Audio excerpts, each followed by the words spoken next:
Shri Ghanshyam Prasad ji, chairperson CEA, Shri Shrikant ji, additional secretary minister of power, Shri Jishnu Barua ji, chairperson CERC, Shri Manu Shrivastava ji, additional chief secretary Madhya Pradesh renewable energy department, Shri Vinayak Walimbe ji, MD CES IESA, industry leaders, government officers, academia के सभी हमारे साथीगण, सज्जनों, भाइयों बहनों, बहुत ही हमारे लिए एक आज का दिन गर्व का विषय है कि जब इंडिया ने अपनी जो अर्थव्यवस्था है वो जापान जैसे देश को भी पीछे करके हम आगे बढ़ गए हैं।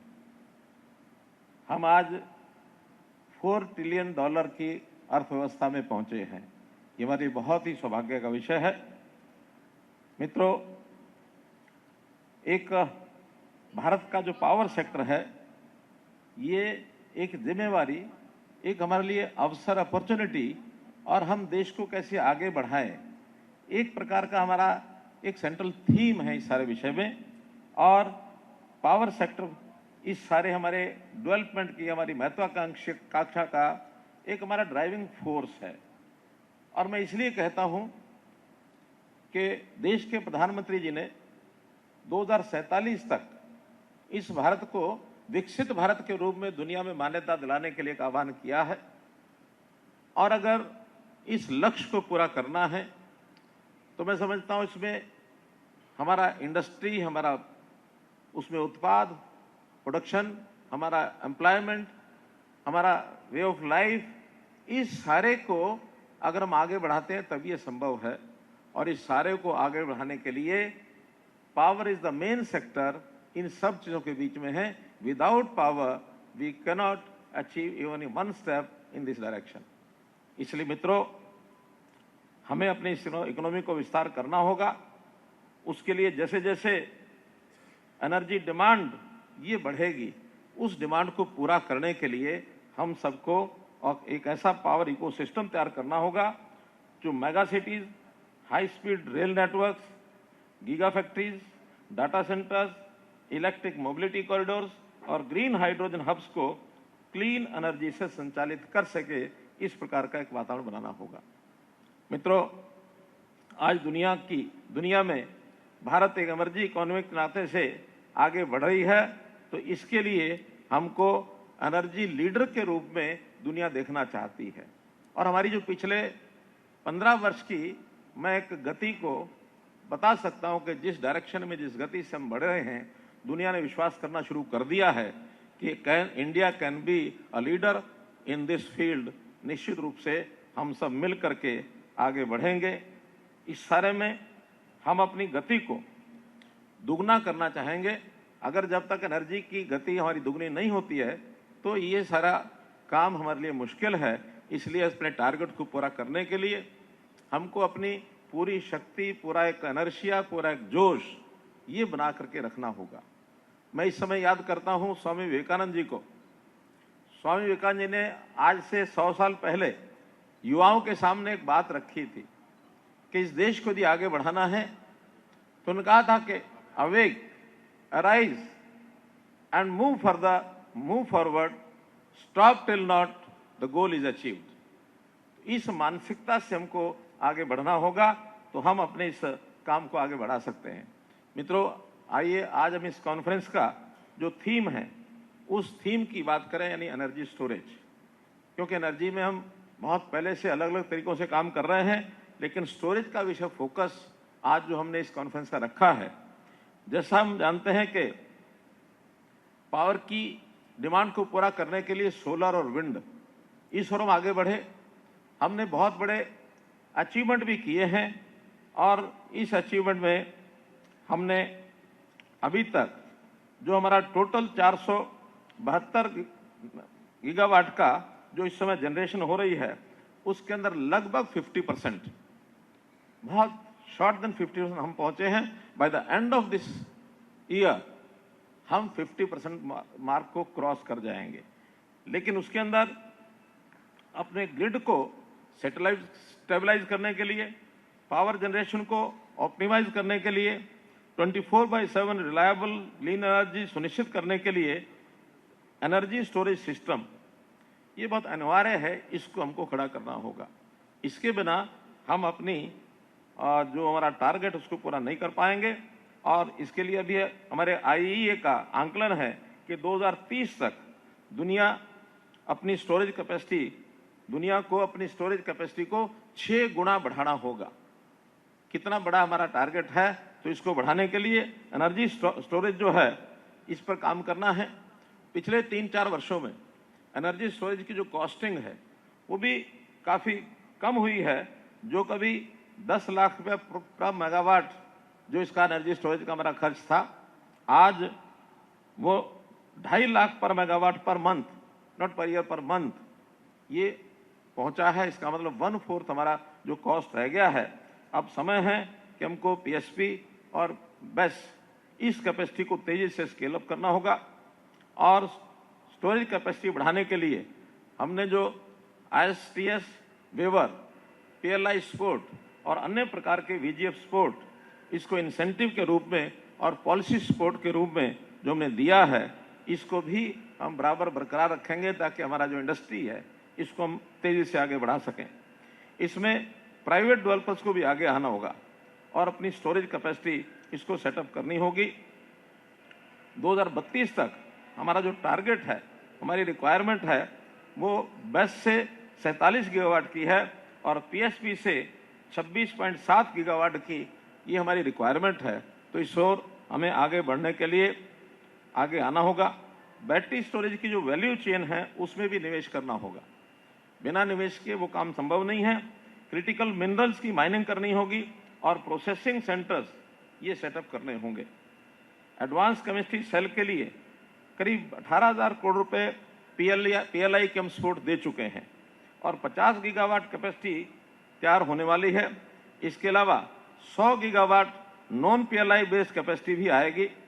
नवीन battery storage chemistries, R&D, skilled man power and indigenisation में इसमें हमको निवेश करना होगा। मित्रों, भविष्य में ऑयल पर डिपेंडेंसी कम करनी होगी। यदि हम ग्रो करना चाहते हैं तो डेवलप्ड कंट्री बनना होगा, एनर्जी इंडिपेंडेंट भी हमको होना होगा। इस नाते से हमें जानकर खुशी होगी कि हार्ड टू एबेट इंडस्ट्रीज यानी स्टील, सीमेंट, फर्टिलाइजर्स, शिपिंग और लॉन्ग हॉल ट्रांसपोर्ट अब ग्रीन हाइड्रोजन की तरफ बढ़ रहे हैं। हमारा ग्रीन हाइड्रोजन मिशन, जिसका आउटले 19,744 करोड़ रुपया है, अगली पीढ़ी के फ्यूल के प्रोडक्शन में लीडरशिप का ये अपना एक लक्ष्य रखता है।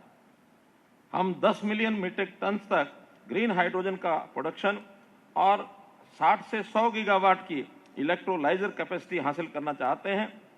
ये इंडिया के संकल्प का प्रतीक है मित्रों, केवल आंकड़े नहीं हैं। ग्रीन हाइड्रोजन अब लॉन्ग डिस्टेंस मोबिलिटी के लिए वायबल अल्टरनेटिव बनकर उभर रहा है। हमें अपने रिसोर्सेज को ऑप्टिमाइज करना होगा तथा सभी सॉल्यूशन के लिए ओपन रहना होगा। यानी EV, H2 और इथेनॉल, इन तीनों की अपनी जगह एक रेलेवेंस है। इसके लिए भी हमको अपने आप को ओपन रखना होगा। मित्रों, मैं आपको याद दिलाना चाहता हूं कि दुनिया के तमाम देश तेजी से आगे बढ़ रहे हैं। यूनाइटेड स्टेट्स ने 3 वर्षों में अपना ग्रिड स्केल बैटरी स्टोरेज को 5 गुना बढ़ाया है। जर्मनी ने power to gas project hydrogen को गैस नेटवर्क के साथ इंटीग्रेट ये किया है। यूरोपियन यूनियन ने 2030 तक 200 गीगावाट एनर्जी स्टोरेज का लक्ष्य रखा है। मुझे अब गर्व है ये कहने में कि इंडिया सिर्फ इन देशों को फॉलो ही नहीं कर रहा, बल्कि हम इस ट्रांजिशन को लीड कर रहे हैं। मैं अपनी इंडस्ट्री से अपील करता हूं कि वे आगे आएं, बोल्ड इन्वेस्टमेंट करें, मैन्युफैक्चरिंग को स्केल अप करें और एनर्जी स्टोरेज तथा ग्रीन हाइड्रोजन के लिए एक मजबूत डोमेस्टिक सप्लाई चेन बनाएं।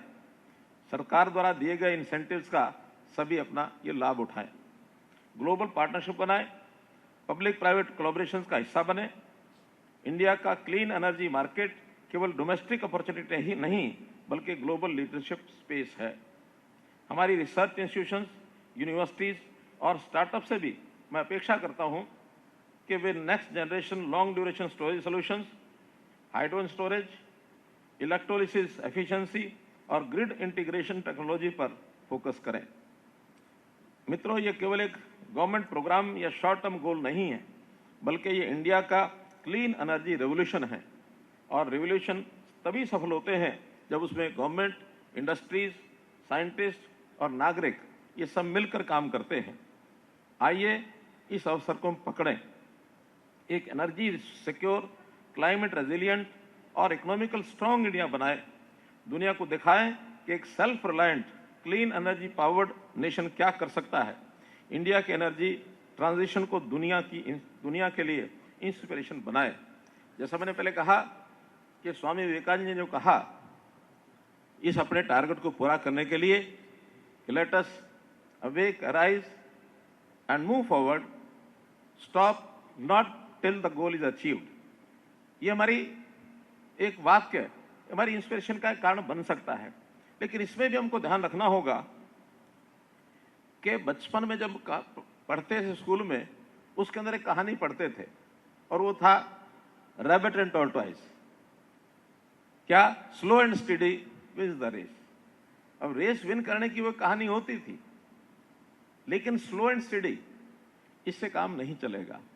हमको अपनी दिशा, डायरेक्शन और अपनी स्पीड इसको बहुत तेज गति से बढ़ाना होगा। और तेज गति के लिए एक मैं और उदाहरण देता हूं। दिशा भी ठीक करने के लिए और गति बढ़ाने के लिए एक बचपन में मैंने एक उदाहरण कभी सुना था, उसको सुना करके मैं अपनी बात को समाप्त करूंगा।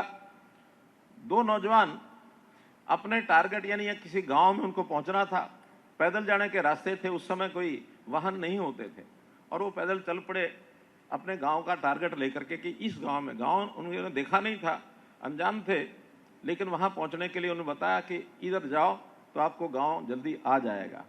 चलते चले गए, सायकाल हो गई तो एक बुजुर्ग मिले, उनसे पूछा कि हमको अमुक गांव में जाना है, कितना समय लगेगा?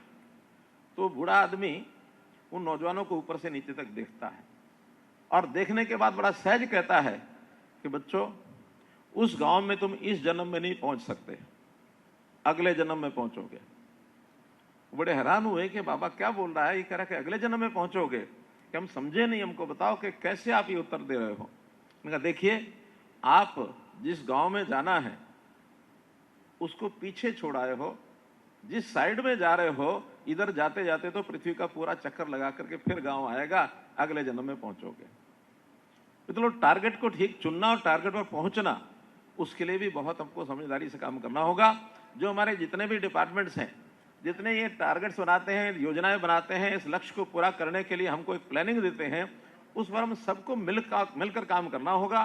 चाहे हमारी गवर्नमेंट है, चाहे साइंटिस्ट हैं, चाहे एंटरप्रेन्योर्स हैं, इवन जनता, उनको भी हमको कहेंगे कि हमको अपने लक्ष्य को पहचान करके वहां तक पहुंचना है और ठीक समय पे पहुंचना है, ठीक डायरेक्शन हमारी चाहिए। गति कैसे हो? अभी लोग वापस चले उसी गांव में जाने के लिए, तो और घंटा भर चलने के बाद, क्योंकि काफी पीछे छोड़ आए थे उस गांव को, लगा कि बहुत देर हो रही है। फिर किसी से पूछे कि कितनी देर लगेगी। एक बुजुर्ग फिर से मिला और उससे पूछा कि बाबा, हम उस गांव में जाना चाहते हैं, हमको कितनी देर लगेगी। उस बुजुर्ग ने उत्तर नहीं दिया, चुप करके खड़ा रहा। उन्होंने फिर पूछा, उसने फिर उत्तर नहीं दिया। उन्होंने सोचा कि इसको शायद सुनाई नहीं दे रहा, उन्हें ऊंचे स्वर से बोला, तब भी उत्तर नहीं दिया। तो छोड़ा, सोचा कि पता नहीं कोई पागल वागल होगा, इसलिए छोड़ो इसको, चलते हैं। जब वो चले और लगभग 100 कदम तक चले होंगे, तो उस बुजुर्ग ने, बूढ़े ने जोर लगा के कहा कि बच्चों, तुम उस गांव में 2.5 घंटे में पहुंच जाओगे। अब वो सोचे कि पहले उत्तर दिया नहीं, अब करेंगे 2.5 घंटे में पहुंच जाएंगे। और वो वापस आए बुजुर्ग के पास कि आपने पहले उत्तर नहीं दिया, अब आप कह रहे हो कि 2.5 घंटे में पहुंच जाएंगे, क्या बात है, कुछ समझाओ हमको। कहले देखो, जब तुम आए थे मेरे सामने, मुझे नहीं पता था तुम्हारी स्पीड क्या है। अब तुम 100 कदम चले हो तो मुझे पता लगा तुम्हारी स्पीड क्या है, इसलिए मैं कह सकता तुम 2.5 घंटे में वहां पहुंचोगे।